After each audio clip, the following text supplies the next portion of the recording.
तो जरूर से जानेंगे सबसे लेटेस्ट चैप्टर रिलीज हुआ है, उसमें सुकूना की जो वाकई में हालत है वो बहुत ज्यादा क्रिटिकल कंडीशन पे पहुंच गई है and Sukuna just literally about to lose. हाँ, उससे पहले ये इन्फॉर्मेशन दे दो जो जरूर से कह देंगे सबसे लेटेस्ट चैप्टर रिलीज हुआ है वो चैप्टर 263 नहीं है, वो चैप्टर 262 का पार्ट 2 है। अब यहाँ पे इनुमाकी की एंट्री हो चुकी है जहाँ पे वो अपना टेप रिकॉर्डर फेंकता है एंड इस टेप रिकॉर्डर में से आवाज आती है इंग्लिश और स्पेनिश। मतलब इंग्लिश और स्पेनिश नहीं बोलता है, वो बोलता है कि सुकूना स्टॉप एंड वहीं पे सुकूना स्टॉप हो जाता है एंड यूटा यूज करने वाला है अपना पर्पल होलो। अब जब लास्ट टाइम गोजो से सुकूना की फाइट हुई थी एंड जब सुकूना ने पर्पल होलो खाया था तब मोरागा एंड सुकूना की दोनों की फट के 4 आ गई थी। सुकूना ऑलमोस्ट अपने डेथ डोर पे खड़े हो गए थे पर्पल होलो लास्ट टाइम खाने के बाद। इस बार अगर पर्पल होलो खा लिया तो उसकी डेथ ऑलमोस्ट कंफर्म हो चुकी है। अब ऐसा पहली बार नहीं है कि सुकूना ऑलमोस्ट अपने डेथ डोर पे खड़ा हो, क्योंकि जब से सुकूना की फाइट चालू हुई है सुकूना हर एक सॉर्सरर से लड़ रहा है एंड सुकूना हमेशा एक ऐसे पॉइंट में आ जाता है इस फाइट में कि वाकई में ओपोनेंट पे एक अपर हैंड आ जाता है, जिसे हम कहते हैं the Sukuna cycle. But Sukuna somehow manage to survive the attack और वो उस प्लेयर को वाकई में बाद में एलिमिनेट कर देता है। एंड सुकूना साइकिल को कंप्लीट करने के लिए पता नहीं कितने लोगों ने पार्टिसिपेट किया। माकी ने पार्टिसिपेट किया, मिगोल ने पार्टिसिपेट किया, यूटा ने पार्टिसिपेट किया, कुसुकाबे ने पार्टिसिपेट किया। ये सब पार्टिसिपेट करने के बाद एक सर्टेन पॉइंट पे ही सुकूना को थोड़ा बहुत डैमेज इन्फ्लिक्ट कर पाए, but Sukuna manage to survive and beat those character. And अब यूटा भी उस जर्नी में आ चुका है, बट डिफरेंस ये है कि यूटा गोजो की बॉडी में एंड फॉर दोस 5 मिनट्स सुकूना बहुत ज्यादा क्रिटिकल मूवमेंट्स में आ चुका है एंड यूटा सबसे स्ट्रॉन्गेस्ट बन जाता है। एंड उस चैप्टर में एक बहुत ही क्रूशियल डिटेल ये थी कि ऑलमोस्ट 2 मिनट कंप्लीट हो चुके हैं, विच मीन्स कि सुकूना के पास अभी 3 मिनट और है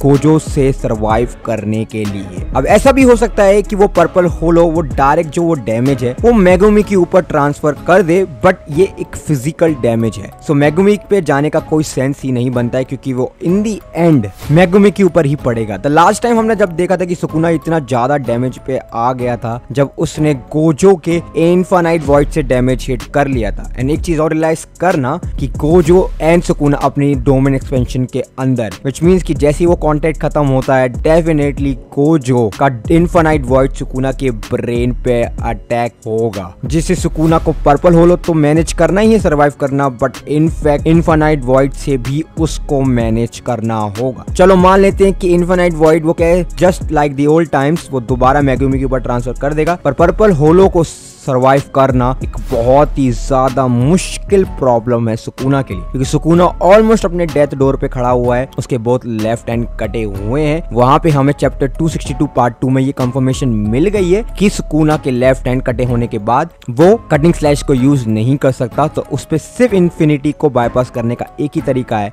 वो है domain amplification. Now the big question arrive कि क्या वाकई में सुकूना इस पर्पल होलो को मैनेज कर लेगा, and the answer is yes, क्योंकि सुकूना ऐसा पहली बार नहीं है कि वो ऐसी क्रिटिकल मूवमेंट्स में आया हुआ है। जब से सुकूना उस शिंजुकू की बैटलफील्ड में उतरा है, सुकूना के साथ कोई ना कोई फाइट में एक ऐसा मूवमेंट जरूर खड़ा हो जाता है जहां पे सुकूना बहुत ज्यादा बड़ी प्रॉब्लम में आ जाता है, but till he manage to overcome it. अब जुजुत्सु काइसेन का चैप्टर 263 अपने आप में ही बहुत कुछ बयां करने वाला है, क्योंकि उस टाइम पे हमें ये पता लग जाएगा कि क्या सुकूना इस फाइट में वाकई में कंटिन्यू कर पाया या फिर वाकई में यूटा ने इस चीज को इस बार पुल ऑफ कर दिया and Sukuna is gone forever. And सबसे अच्छी बात तो ये है कि कोई भी ब्रेक देखने को नहीं मिलता, हमें अगले हफ्ते स्पॉयलर्स देखने को डेफिनेटली मिलने वाले। So I am so excited for the chapter 263। Let me know your thoughts कि आपको क्या लगता है कि वाकई में क्या यूटा इस बार सुकूना को हरा पाएगा, वो भी गोजो की बॉडी के होने के अंदर। मैं मिलता हूँ आपको जुजुत्सु काइसेन की एक और ऐसी वीडियो के ऊपर। Thanks for watching, until sayonara.